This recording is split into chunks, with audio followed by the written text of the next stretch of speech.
नमस्कार. लक्षवेधीमध्ये आपल्या सगळ्यांचं स्वागत. मी प्रसाद काथे. बेळगाव महाराष्ट्रासाठी अत्यंत संवेदनशील विषय आहे. या संवेदनशील विषयाचं गेल्या अनेक वर्षात तितकंच वाईट राजकारण होताना आपण सगळ्यांनी पाहिलंय. ज्या पिढीनं बेळगावसाठी संघर्ष केला ती पिढी आणि ज्या पिढीनं हा संघर्ष ऐकला, काही अंशात पाहिला आणि काही अंशात भोगला ती पिढी, अशा दोन्ही पिढ्यांच्या समोर आजचा दिवस अत्यंत महत्त्वाचा आहे. बेळगाव महानगरपालिकेमध्ये राष्ट्रीय पक्ष म्हणून नोंदणीकृत असलेल्या भारतीय जनता पार्टीला पूर्ण बहुमत मिळालंय आणि याही पलीकडे जाऊन निवडून आलेल्या भारतीय जनता पार्टीच्या उमेदवारांमध्ये 17 उमेदवार चक्क मराठी आहेत. या सगळ्यात आजवर बेळगाव महाराष्ट्रात आलंच पाहिजे असा संघर्ष करणाऱ्या महाराष्ट्र एकीकरण समितीचा पुरता धुव्वा उडालाय हे विशेष. महाराष्ट्र एकीकरण समितीच्या माध्यमातून बेळगाव, कारवार, निपाणी या बरोबरचा सीमावर्ती वादग्रस्त भाग महाराष्ट्रात गेलाच पाहिजे याच्यासाठी संघर्ष झाला. या संघर्षाला आजची नव्हे तर महाराष्ट्राच्या स्थापनेपासूनची परंपरा आहे आणि तो संघर्ष तेव्हापासून आजपर्यंत कायम असल्याचं सांगितलं जातं.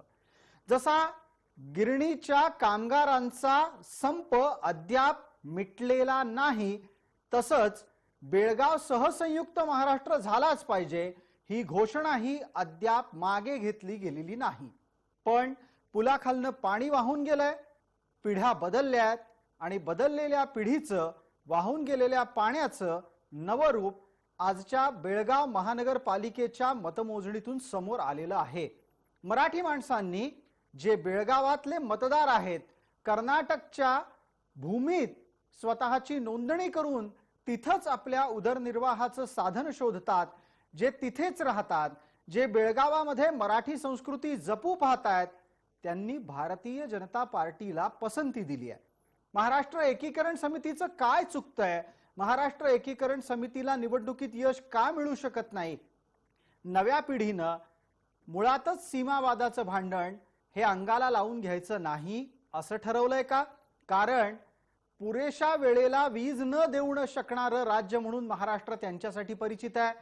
रस्त्यांच्या बाबतीतल्या तक्रारी आहेत आणि महाराष्ट्रात गेल्यानंतर आपल्या पदरात असं काय पडणार हा प्रश्न जेव्हा नव्या पिढीतला माणूस जुन्या संघर्षशील पिढीला विचारतो तेव्हा जुन्या संघर्षशील पिढीकडे त्याचं उत्तर नसतं.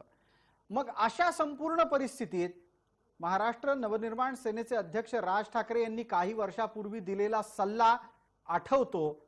राज ठाकरे म्हणाले होते की आता गुण्या गोविंदानं बेळगावातच नांदा. राज ठाकरेंच्या या सल्ल्यालाच जणू काही नवी पिढी स्वीकारतीये की काय हा प्रश्न ज्वलंतपणे जिवंत असताना शिवसेनेनं या सगळ्या प्रकरणात केवळ अस्मितेचंच राजकारण केलं का?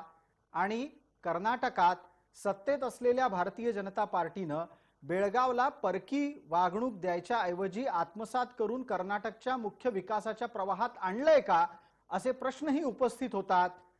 पण त्याला शीर्षक द्यावं लागतं, महाराष्ट्रानं बेळगाव गमावलं.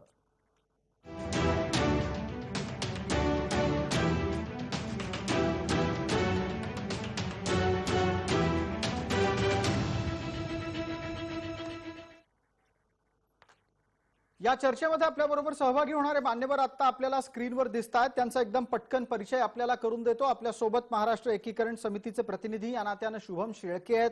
आपल्यासोबत कोल्हापुरातले, पश्चिम महाराष्ट्र आणि आसपासच्या सीमावर्ती भागाच्याच बरोबर संपूर्ण महाराष्ट्राच्या राजकीय घडामोडींवर अत्यंत बारकाईनं लक्ष ठेवणारे गुरुबाळ माळी आहेत.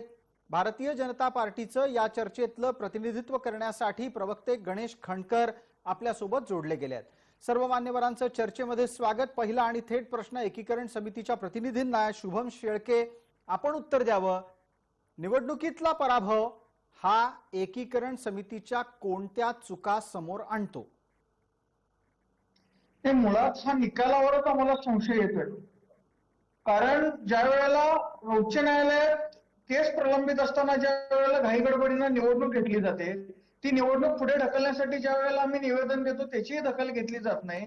जिल्हाधिकारी आमच्या दिलेल्या निवेदनाची कुठल्याही प्रकारे दखल घेत नाहीत. त्यानंतर प्रत्येक यादीतील 100-150 मराठी भाषिक नावं गायब असतात. त्या यादीची सुद्धा आम्ही तक्रार केल्यानंतर त्याची दखल घेतली गेली नाही. आणि त्यानंतर ईव्हीएम मशीन सोबत व्हीव्हीपॅट मशीन नसताना ही निवडणूक होते. त्याची तक्रार केल्यानंतर त्याची दखल घेतली गेली नाही. मग हा निकाल आम्ही कसा मान्य करावा? बिलकुल बिलकुल, आपला प्रश्न रास्त आहे. आपल्या या प्रश्नाच्या निमित्तानं आपण भारतीय जनता पार्टीला संधी देऊयात उत्तर देण्याची. गणेश खंडकर आपल्या सोबत आहेत. गणेशजी, तर्क पोचला असेल, दावा पोचला असेल, ही निवडणूक नियमबाह्य पद्धतीनं झाली का? प्रसादजी, मी आता शेळकेंचा मी तर्क या ठिकाणी मी ऐकला. मी काही दिवसांपूर्वी ज्या दिवशी निवडणूक व्हायची होती त्या दिवशीच्या अगोदरच्या दिवशी ते आणि मी एका चर्चेमध्ये आम्ही सहभागी होतो. मी त्याही दिवशी असं म्हटलं होतं की असं आहे की तुम्ही जो आज कार्यक्रमाला शीर्षक वापरताना जे काही सांगितलं की पुलाखालून बरंच पाणी गेलेलं आहे, तर ती वास्तविकता आहे. या बेळगावच्या संबंधामध्ये एका पिढीने संघर्ष केला, दुसऱ्या पिढीने तो पुढे नेला. अशा अनेक पिढींच्या संघर्षानंतर सुद्धा आज वास्तविकता ही आहे की नवीन पिढीला विकास हवा आहे आणि नवीन पिढीनं विकासाच्या दिशेने वाटचाल सुरू केलेली आणि ही कुठे ना कुठे त्यांनी स्वीकारली पाहिजे. कारण बेळगावातलं राजकारण त्यांच्या अंतर्गत वादामध्ये महाराष्ट्र एकीकरण समितीच्या हातातनं निसटलंय.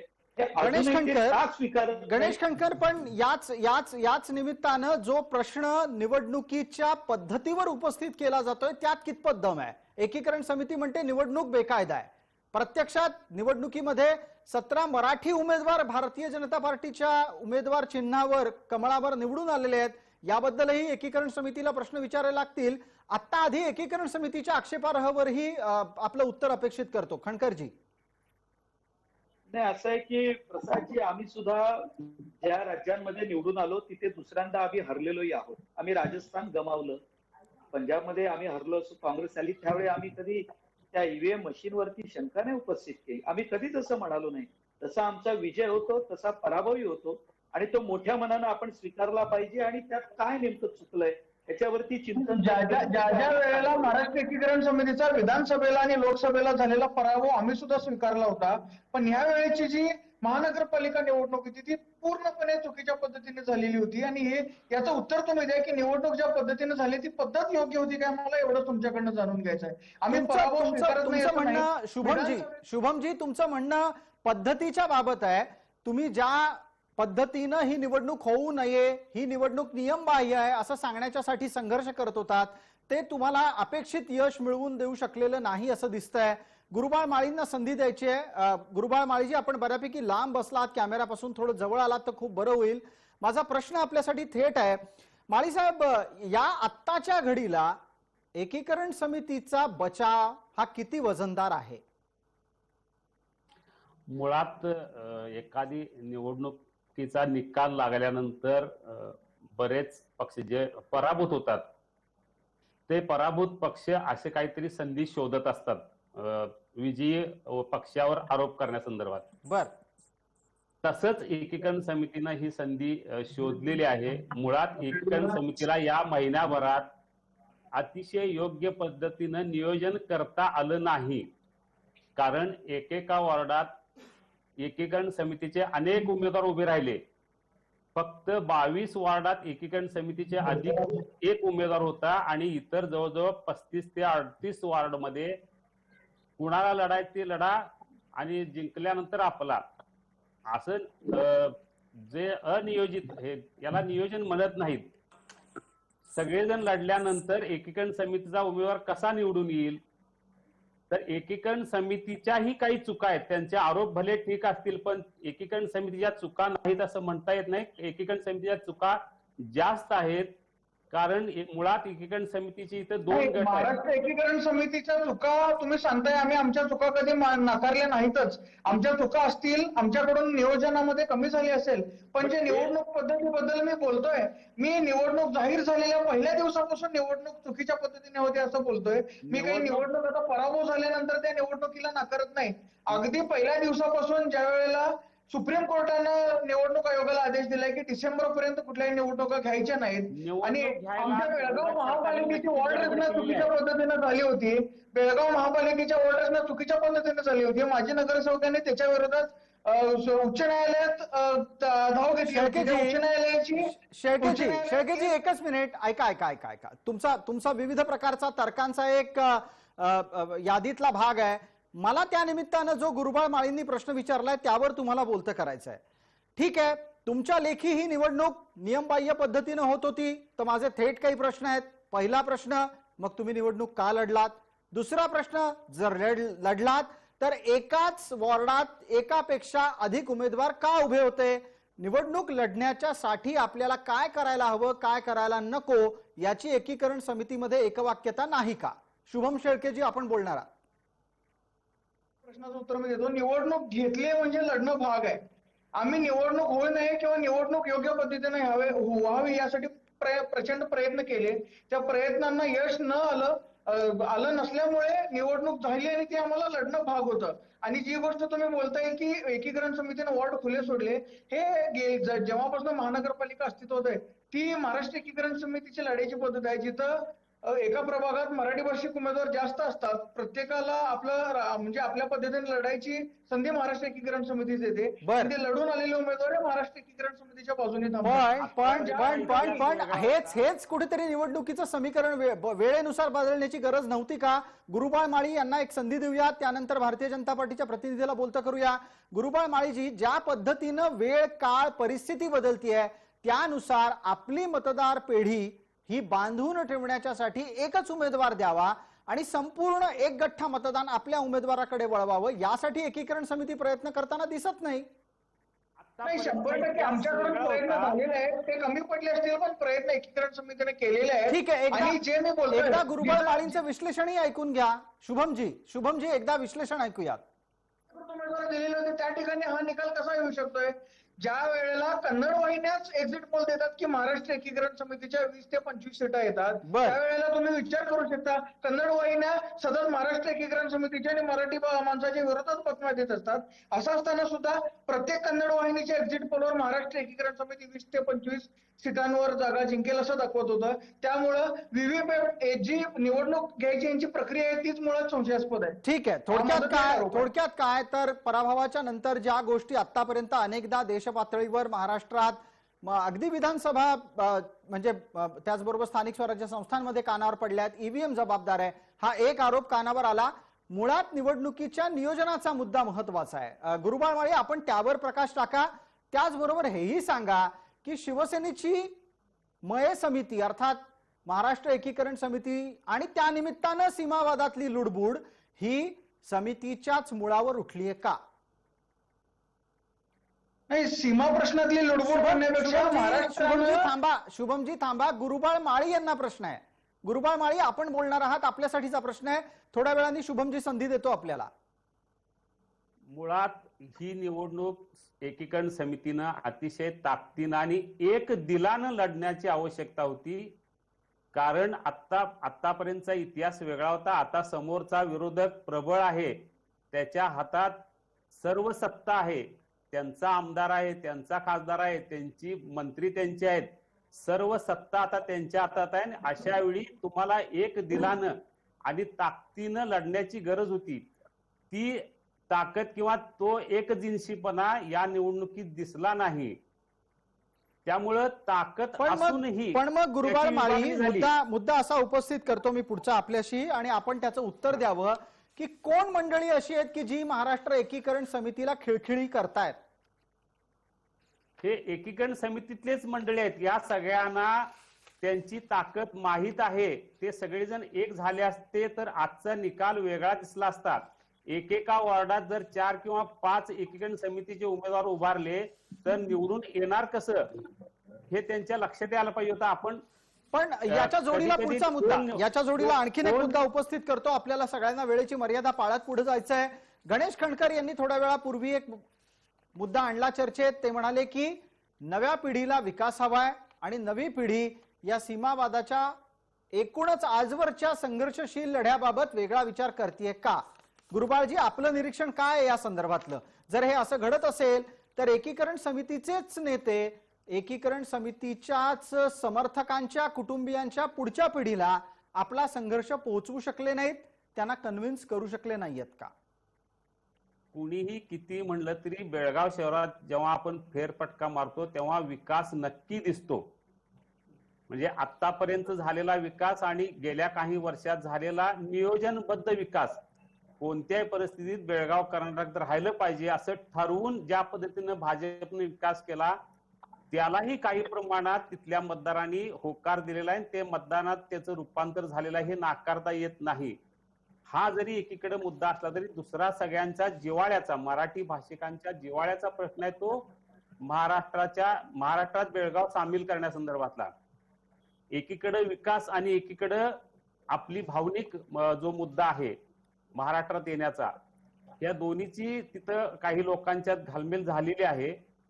पण तुम्ही जसं म्हणताय की पुढची पिढी आता विकासाला जास्त मागणी पूरक आहे.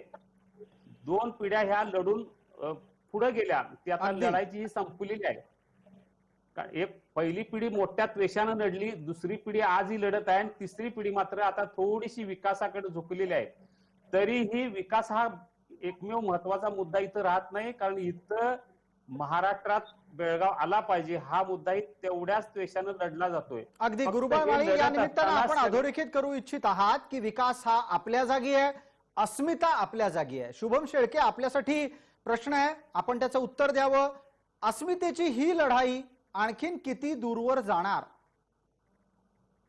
हे बघा, जोपर्यंत आमच्यासारखे समितीचे खंदे समर्थक जिवंत आहेत, आमच्या जीवाजीव असेपर्यंत आम्ही हा लढा पूर्णत्वाला नेल्याशिवाय थांबणार नाही. आम्हाला सुद्धा विकास हवाय. आम्हाला विकासाला डावलून आम्ही कधीही राजकारण केलेलं नाहीच. महाराष्ट्र एकीकरण समितीनं गेल्या 3 वर्षात महानगरपालिका निवडणूक झाली नाही तोपर्यंत महानगरपालिकेवर समितीचीच सत्ता होती. त्यामुळे जो विकास झालेला आहे तो समितीच्या माध्यमातूनच झालेला आहे. समिती सत्तेत असताना काय आम्ही अश्मयुगात गुहेत राहत नव्हतो, आम्ही बेळगावातच राहत होतो आणि या पद्धतीचा विकास चालूच होता. काळाप्रमाणे विकास होतच राहतोय, पण तो विकास आम्हाला आमच्या भाषेत झाला पाहिजे अशी आमची भावना आहे आणि त्यासाठी महाराष्ट्र एकीकरण समितीचं अस्तित्व हे तितकंच आमच्यासाठी महत्वाचं आहे. भारतीय जनता पार्टीकडून उत्तर अपेक्षित करूयात. विकास हा गेल्या काही वर्षात नियोजन पद्धतीनं भारतीय जनता पार्टीच्या सरकारनं बेळगावात केला, कारण त्यांना बेळगावाला महाराष्ट्रात जाऊ द्यायचं नाहीये. कर्नाटक भारतीय जनता पार्टीनं यासाठी प्रयत्न केले.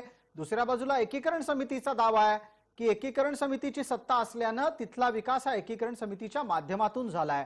गणेश खंडकर, सत्य काय? बघा, असं आहे की ही त्यांची भूमिका असेल, त्यांना मी त्याचं लखलाभ म्हणेल, हा एकच शब्द त्याला म्हणेन.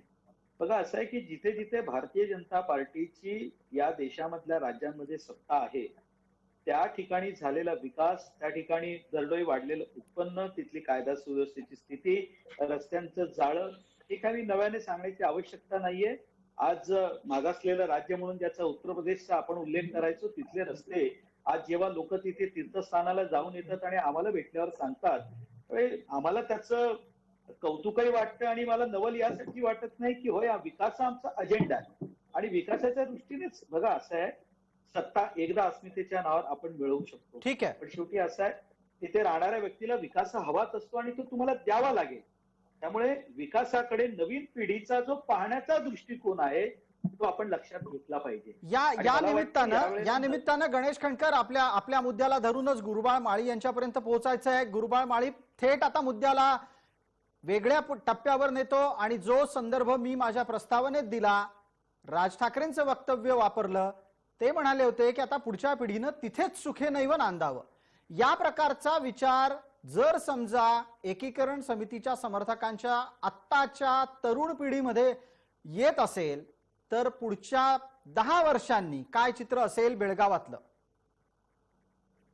नाही, हे एकीकरण समितीचे आत्ताचे जे लढाऊ कार्यकर्ते आहेत त्यांच्या मनात कदापि येणार नाही, कारण अजूनही ती ऊर्जा आहे की आम्ही काही झालं तरी आम्ही महाराष्ट्रात जाणार. आत्ताची ही पिढी लढते, पण मला असं वाटते की ही लढणारी शेवटची पिढी ठरेल. या पुढची पिढी मात्र त्या द्वेषानं लढणार नाही, कारण आतापर्यंत ज्या पद्धतीनं लढले त्याचा एकूण निष्कर्ष काढता उत्तर कुठेही मिळालेलं नाही. मगाशी जो बिलकुल. मुद्दा होता की अनेक मला वर्षे एक फार बरं झालं, फार बरं झालं माळीसाहेब आपण या मुद्द्यावर आलात. 2-3 गोष्टी या निमित्तानं आपण प्रेक्षकांनाही सांगू. बेळगावात काय आहे, तेच बेळगाव महाराष्ट्रात आलं तर त्यांना काय मिळणार नाही.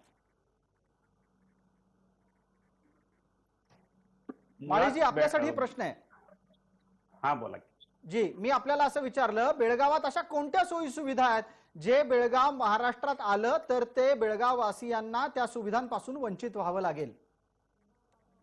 असं फारसं काही नाही, कारण शुभम शेळके सांगतील ते स्थानिक आहेत. कारण कर्नाटकानं विकासाच्या बऱ्यापैकी सुविधा तिथे उपलब्ध करून दिलेल्या आहेत.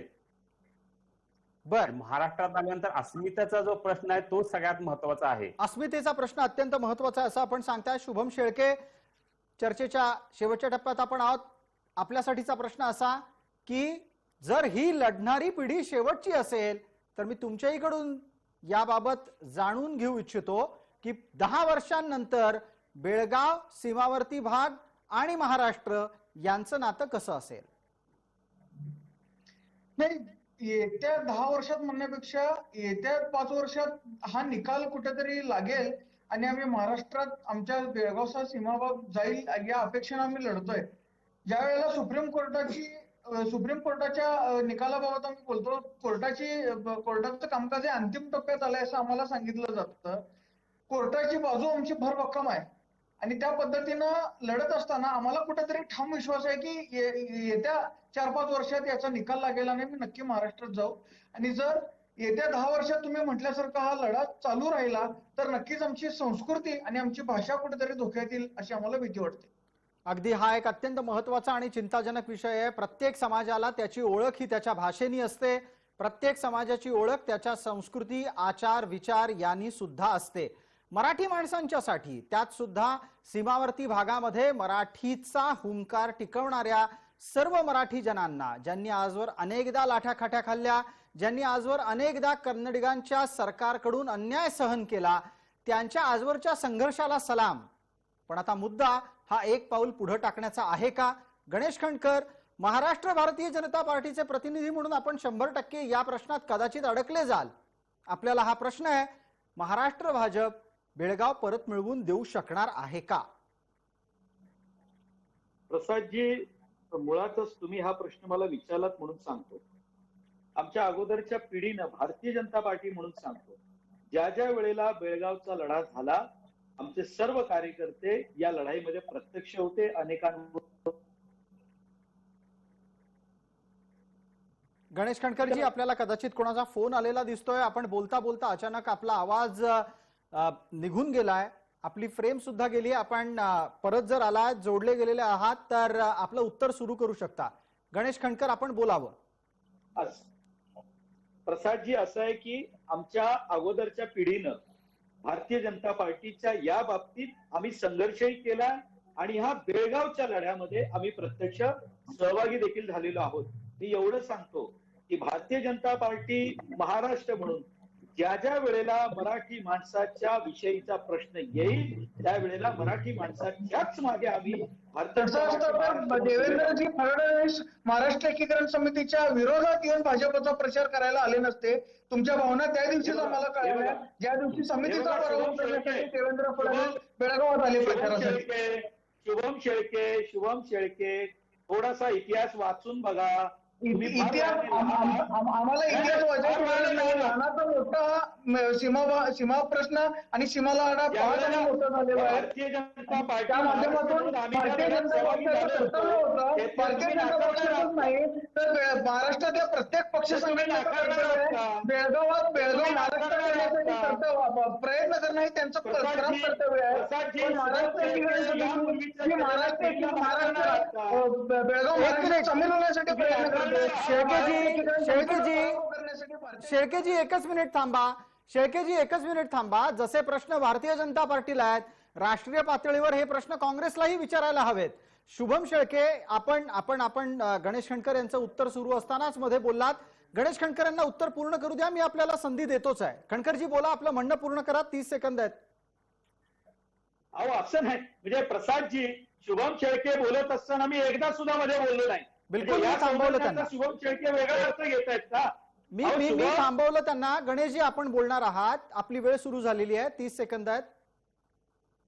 जे जे लढे उभे राहिले त्यामध्ये भारतीय जनता पार्टीच्या त्यावेळेच्या प्रदेश नेतृत्वानं बेळगावमध्ये जाऊन आंदोलन केलं. सध्याच्या आता परिस्थितीत वेळेला- बेळगावच्या आणि सीमा प्रश्नाच्या विरोधात भारतीय जनता पार्टी काम करते असा माझा ठाम आरोप आहे. ठीक आहे, शुभम शेळके, मी संधी देतो आपल्याला, आपण त्यावेळेला बोला. खणकरजी बोला. शुभमना कदाचित चर्चेचं सौजन्य नसेल.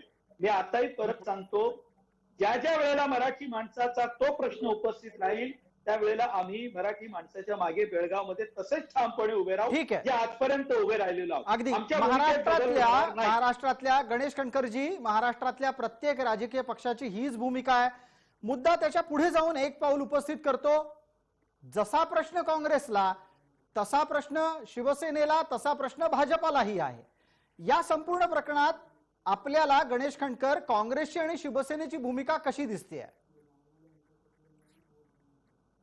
बघा, असं आहे की आमचं राज्य कर्नाटकात येऊन किती वर्ष झाली आपल्याला माहितीये. याच्या अगोदर गेली अनेक वर्ष काँग्रेसची त्याच राज्यात सत्ता होती. काँग्रेसने काय भूमिका केली तेही आपल्याला माहितीये. ज्यावेळी मी माळी साहेबांचं विवेचन ऐकत होतो आणि एक 5-6 दिवसापूर्वी मी चर्चेत बसलेलो असतानाही म्हणालो होतो की शेवटी अस्मिता आणि या सर्व बाबी या शेवटी स्वाभिमानाच्या असल्या, मान्य जरी असल्या तरी शेवटी विकास हा माणसाला हवा असतो. याचं कारण त्याचा थेट संबंध तुमच्या पोटा पाण्याशी असतो. आणि ज्या वेळेला हा पोटाचा प्रश्न उभा राहतो ना, त्यावेळेला माणूस बघण्याचा त्याचा दृष्टिकोन बदलत असतो. त्यामुळे स्वाभिमान तर आहेच, पण आम्ही यावेळेच्या निवडणुका या विकासाच्या मुद्द्यावर लढवल्या. ठीक आणि आहे. विकासाच्या दृष्टीने बेळगाव मधल्या जनतेला आम्हाला कौल दिला, हे तितकंच महत्वाचं आहे. आणि हे महाराष्ट्र एकीकरण समितीने मान्य करावं, हे माझी विनंती आहे. ठीक आहे, महाराष्ट्र एकीकरण समिती यावर बोलेल न बोलेल हा नंतरचा मुद्दा आहे. आत्ता वेळेच्या मर्यादेपोटी गुरुबाळ माळी यांना या चर्चेतल्या शेवटच्या प्रश्नासाठी बोलण्याचं निमंत्रण देतो. गुरुबाळ माळी, महाराष्ट्राच्या राजकारण्यांनी बेळगावच्या प्रश्नाची खिचडी करून टाकली आणि त्याचा स्वतःच्या राजकीय स्वार्थासाठीच कायम वापर करून घेतला, हे निरीक्षण महाराष्ट्रातली आत्ताची पिढी सुद्धा अनुभवतीये. दुर्दैवानं महाराष्ट्रातल्या आत्ताच्या तरुण पिढीला बेळगाव वासियांच्या अन्याय, अत्याचार आणि संघर्षाचा थोडा सुद्धा परिचय नाही. याची जबाबदारी कोणाची? अगदी बरोबर आहे. महाराष्ट्रातला कुठलाही पक्ष असो, काँग्रेस असो, भाजप असो किंवा शिवसेना, हे सगळे काटावर उभारून मराठी बांधवांना पाठिंबा देतात. प्रत्यक्षात मात्र बेळगाव मधला मराठी बांधव हे अत्याचार सहन करतात कर्नाटक सरकारचं, आणि आम्ही इकडून फक्त पाठिंबा देतो आणि थेट लढाईत कधी फारसं सहभागी होत नाही. आणि प्रत्येक वेळी बेळगाव महाराष्ट्रात आलाच पाहिजे असा हाक इथून देतो, पण प्रत्यक्षात आपण तिथं जाऊन किती लढाई करतो हे ज्या सगळ्याच ह्या पक्षाच्या नेत्यांना विचारलं पाहिजे. फक्त इथं जोरजोरात भूमिका मांडली जाते, पण जेव्हा राजकीय प्रश्न येतो तेव्हा मात्र सोयीची भूमिका घेतली जाते. जेव्हा भाजप महाराष्ट्रात सत्तेवर असताना म्हणतो की बेळगाव महाराष्ट्रात आला पाहिजे, पण तिकडं भाजप बेळगाव कर्नाटकात सत्तेवर असताना मात्र ही भूमिका नाकारतो. हीच अवस्था काँग्रेसची आहे, जे प्रत्येक जण आपापल्या राजकीय सोयीसाठी राज्य बदलेल तसं भूमिका बदलतो. कर्नाटकात असताना एक वेगळी भूमिका असते आणि महाराष्ट्रात असताना दुसरी भूमिका असते. ठीक, भूमिका जरी बऱ्याच वेळा एक मांडली तरी प्रत्यक्ष अंमलबजावणी मात्र करताना हात मागे घेतला जातो. ठीक. गुरुबाळ माळी, हा महत्वाचा मुद्दा आपण अधोरेखित केला. धन्यवाद त्यासाठी. वेळ मर्यादेपोटी आपण या चर्चेला इथेच विराम देतोय. लक्षवेधीमध्ये तूर्तास इतकंच. सर्व प्रेक्षकांना जय महाराष्ट्र.